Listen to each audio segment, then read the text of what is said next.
You wake up when your body is ready. No alarm, no schedule, no emails. You stretch, look around, and ask yourself one question. What should I do today? For 99% of human history, this wasn't a fantasy. This was just Tuesday. Modern humans spend about 90,000 hours of their lives working. That's 1/3 of your entire waking existence. Gone to a job. But for 300,000 years before that, jobs didn't exist. No boss, no salary, no career ladder. So what did people actually do? In 1963, archaeologist Richard Lee tracked the daily life of the Kalahari Bushmen in Botswana. His finding? Adults spent about 17 hours per week getting food. That's it. You probably hit that before Wednesday. And here's the thing, this wasn't one lucky tribe. The Hadza in Tanzania, same result. The Ashe in Paraguay, same result. The Martu in Australia, same result. Completely different continents. Different environments. Same answer, about 15 to 20 hours of work per week. For context, you work double that, minimum. But wait, those are modern people.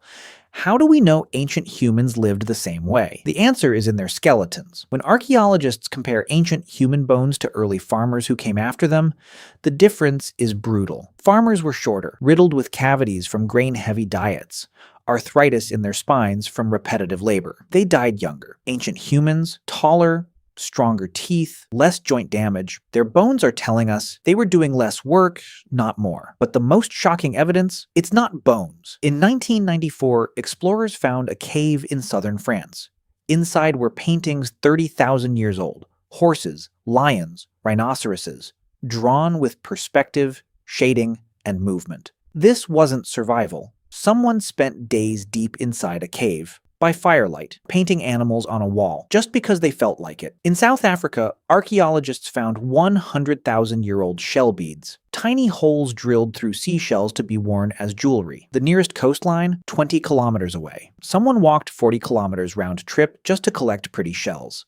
Then spent hours drilling holes through them. Not for food, not for survival, to look good. Okay, let's walk through an actual day. You wake at sunrise. The fire from last night is still smoldering. Someone throws on wood. You eat leftovers. Maybe some meat, some nuts. The first hour isn't work. It's talking. Who saw animal tracks where? Who took more than their share yesterday? Who told a good joke last week? This wasn't gossip. This was the legal system. In 1969, an anthropologist named Richard Lee had been living with the Bushmen for years. Christmas was coming.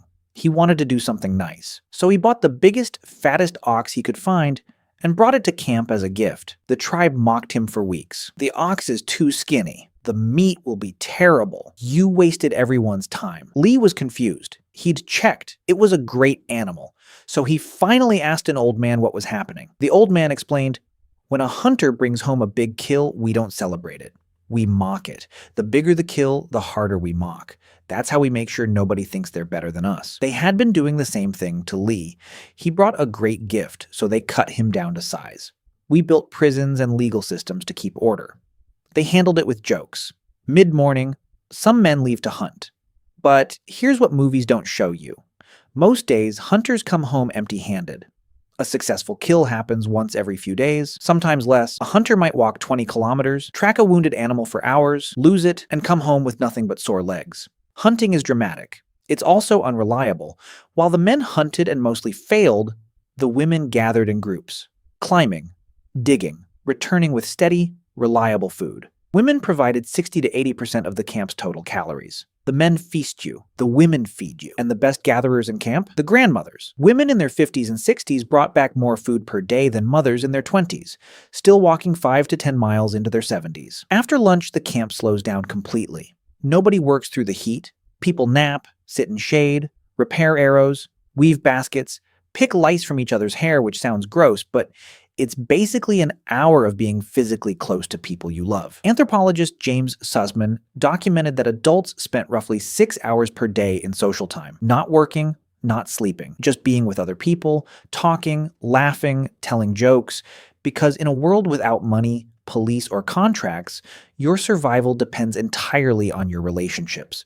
If people don't like you, they don't share food when you're hungry. So you invest enormous time in those bonds. Not because it's productive, because it's how humans stay human. Then the sun sets and something remarkable happens. During the day, practical talk, food, animals, complaints. But at night around the fire, 81% of conversations shifted to stories. Myths about how the world began. Tales of ancestors who did impossible things. Jokes that made everyone laugh. This is where human culture was actually born. Gods, spirits, the past, the future. Things you can only think about when your stomach is full and you're safe. And they didn't sleep the way you do. Historical records and sleep studies confirm. Before artificial light, humans slept in 2 phases. First sleep, 4 hours. Then a wakeful period of 1 to 2 hours in complete darkness. Then second sleep, another 4 hours. What did they do in that middle window? Think, reflect, talk softly in the dark. You wake up at 2 a.m. and call it insomnia. They called it life. Then, about 10,000 years ago, something changed. Humans started farming. And farming is a trap. Once you farm, you can feed more people. More people means you need more food. More food means more farming. Within a few generations, populations explode. And there was no going back. Too many mouths to feed by hunting. You were locked in. Early farmers worked harder, ate worse, and died younger than every hunter-gatherer who came before them. But the population kept growing. And with larger populations came something new. The idea that your time belonged to someone else. Your ancestors woke up every morning already free. Already enough. Nothing to prove. They didn't need to become successful. They were already living the life you're working your entire existence to retire into. You make art if you can find time after your job. They made art because they had time. You scroll through other people's lives at midnight. They told stories around a fire. You call waking at 2 a.m. insomnia. They called it the quiet hour. We made real trades. Real wins.